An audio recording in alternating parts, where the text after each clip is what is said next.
Holy shit. Milo is an Illuminati priestess, queer priest. I don't know what you would call that. But let's get into it, guys. We're gonna expose Milo. I miss the day when bath vlogs were a thing because they used to be all the rage back in the day, back in like 2012, and now no one does them. So I'm bringing back bath vlogs.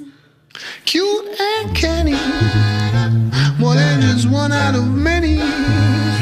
Thank God Milo is bringing back bath vlogs because I really miss those. And now I get to make them myself because they're going to be popular because of Milo. So cute. That was just so cute. Oh my goodness. I just want to pinch her cheeks. Or his cheeks. Its cheeks. They's cheeks. You see, this year I'm at college, which is going great. I'm loving it. But my parents live in Texas and I'm going to school in Chicago, which means that going home for only like a 4-day Thanksgiving break is not affordable. I can't afford to fly home for Thanksgiving. Milo is about to talk about how she can't make, well, she just talked about how she can't make it home, so she's about to talk about how she has to go to her aunt's house for Thanksgiving, and her aunt is apparently conservative or something, and she hasn't come out to her aunt, which kind of sounds like a sitcom, and I hope she like vlogs the whole thing. It would be fucking awesome to see this. So I'm staying at my aunt's house for Thanksgiving. Cute and canny, more than just one out of many. That's all fine and dandy, right? My aunt is a really great person for taking me. But she's not down with the sickness. Come on, get down with the sickness. She's not a queer. She's not a queer person. She's not into the queer scene. For Thanksgiving, and she has a cat, and her cat's a homophobe just like her, and like those racist dogs that hate black people. Is that a stereotype because black people are afraid of dogs? In my experience, there's either black people who have dogs and they're usually like pits and stuff like that, you know, out in the not so great part of towns. They have these pits on chains that are just mean as fuck. And I think all these other black people see that and think all dogs are like that.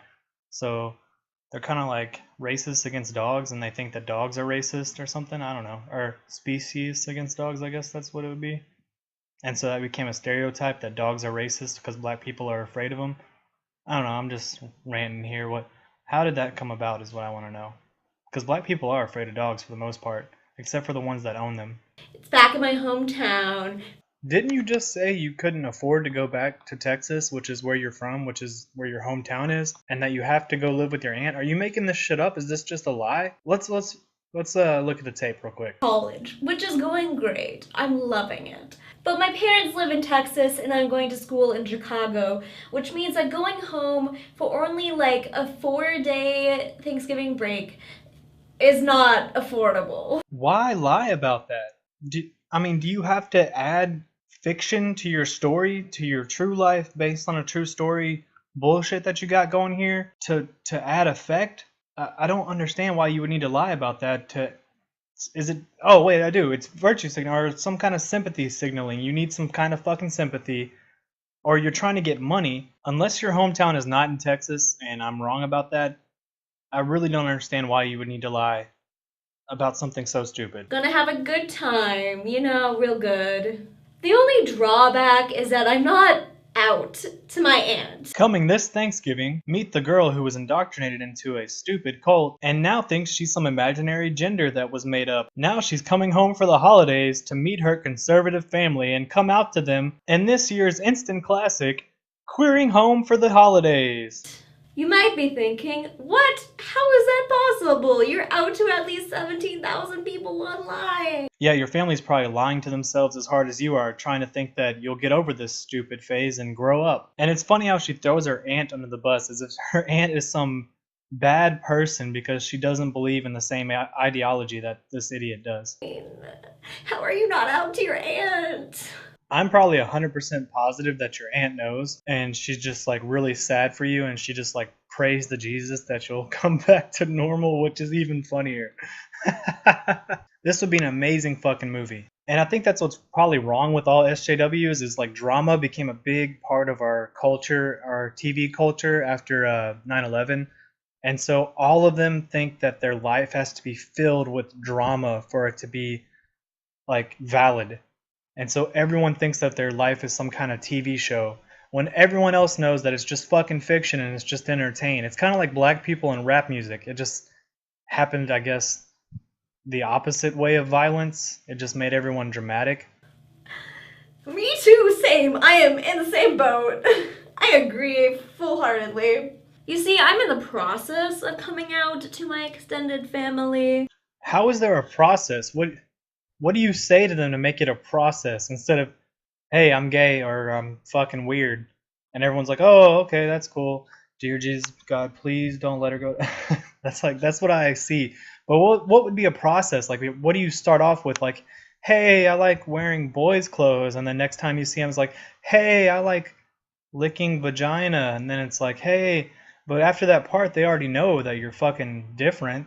And they more than likely really don't give a shit. Like that whole them praying to Jesus thing, they probably don't even do that. They probably don't care as much as you think they do.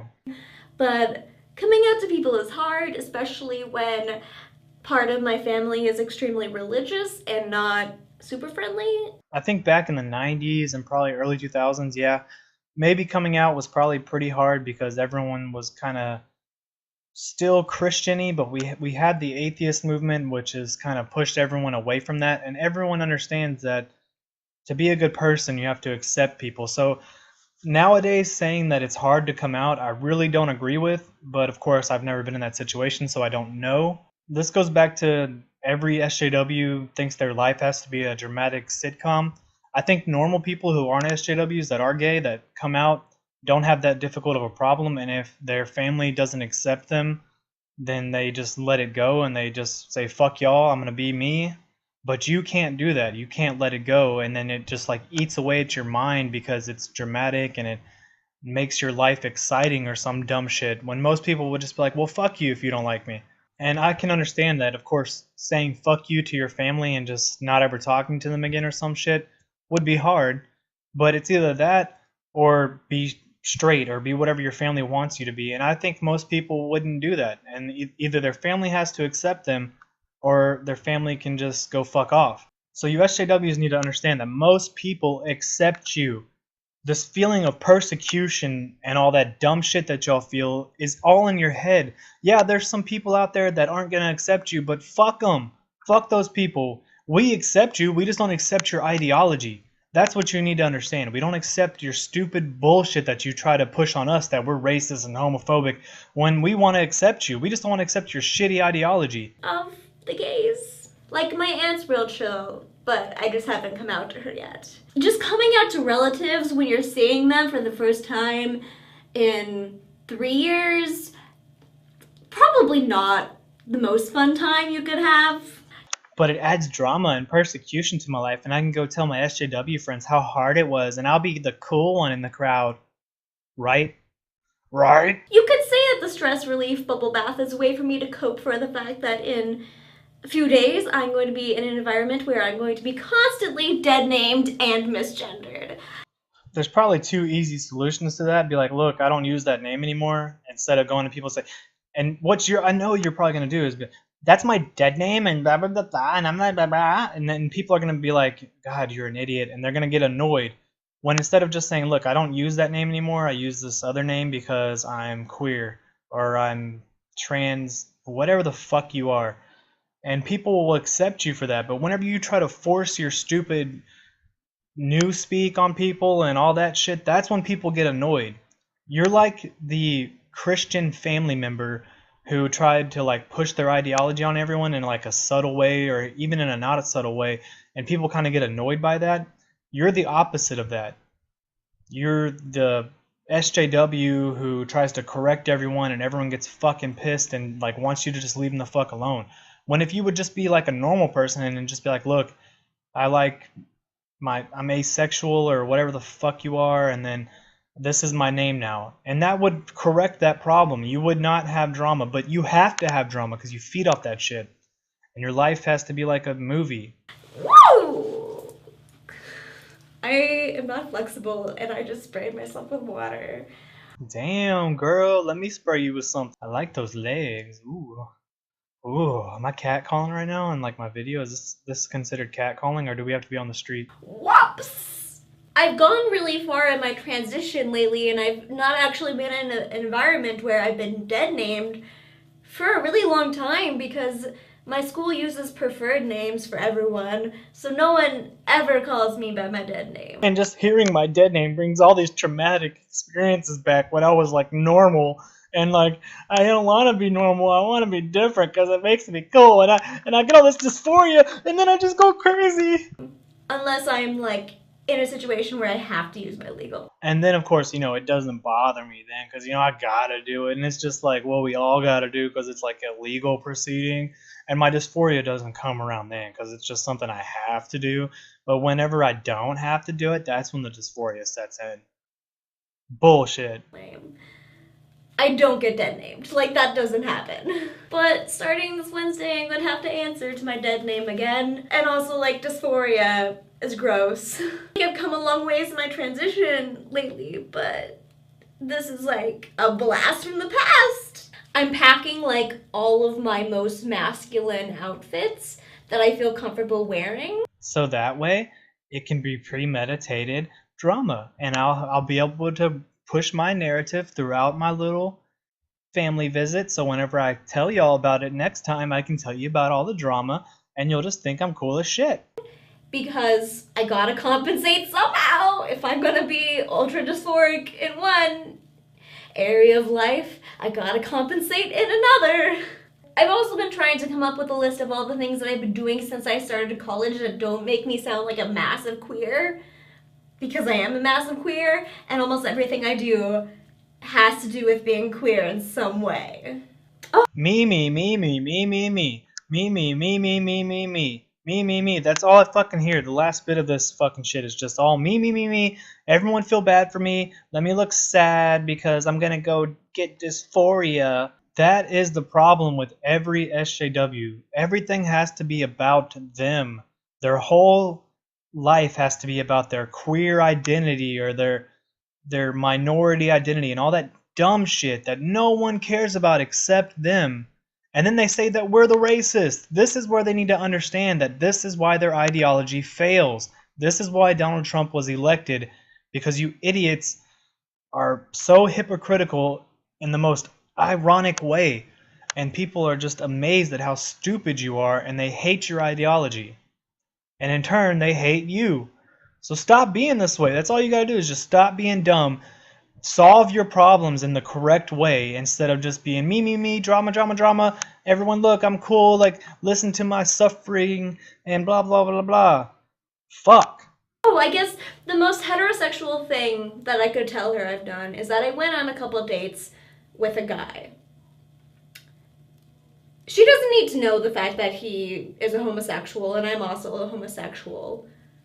It appears straight. If she thinks I'm a girl, then that, you know, that sounds pretty straight. Actually, that sounds like something you would see happen in a fucking sitcom or a movie. Instead of solving the problem correctly, it just adds drama to your life. And it's something you can go talk about. I'm just repeating myself now. I think I'm going to end the video here. Thanks for watching, guys. I'll let her video play out later. My strategy to deal with being dead named before I came out was just to go by a bunch of different nicknames that were, some were close to my dead name, some were just random names that I started going by that was easier to not be dead named because they were not as feminine as my actual dead name. But I don't know if I want to ask my aunt to call me by a nickname that I haven't gone by since like middle school. I think also definitely finding excuses to hang out with friends. If you're stuck visiting relatives and have friends nearby, that's probably also real good. Or like any excuses to just generally get away for a little while are probably gonna like be helpful. to be like, yes, I definitely have this huge project due the day I get back from break. I really need to work on it right now. I'm sorry, I can't spend as much time with you as I would like because I have this huge project due. I don't even know if I'm giving advice or trying to help myself anymore. Listen, I don't know what is going on in my life. Tell me what your Thanksgiving plans are and give each other advice / give me advice on how to survive being around family that may be conservative, may want to talk about politics, may dead name you a lot. It's probably guaranteed to dead name you a lot. I need advice. Please help. I hope y'all are well and have a good Thanksgiving. Peace. L.